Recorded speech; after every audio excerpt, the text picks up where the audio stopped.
Laissez-moi poser la question à l'humanité tout entière. À votre avis, qui était là en premier? L'homme ou Dieu? C'est plutôt l'homme, non?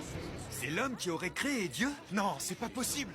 Eh ben, c'est Dieu qui était là en premier, non? Il est arrivé, puis ensuite il a créé Adam et Ève. Non, mais ça, c'est un mythe imaginé par les humains.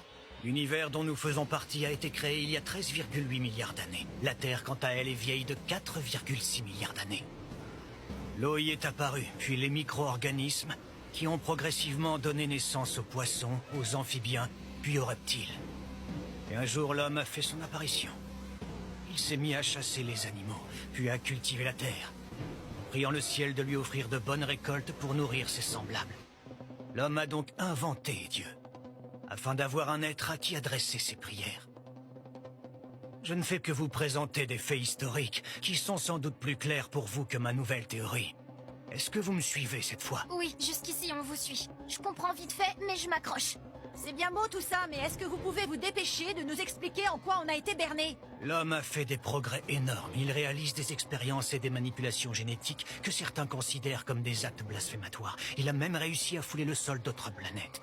Aujourd'hui, comment peut-on encore croire que Dieu existe et qu'il y a un paradis quelque part? Je sais que je prends un risque en partageant ainsi mes conclusions avec toute la population.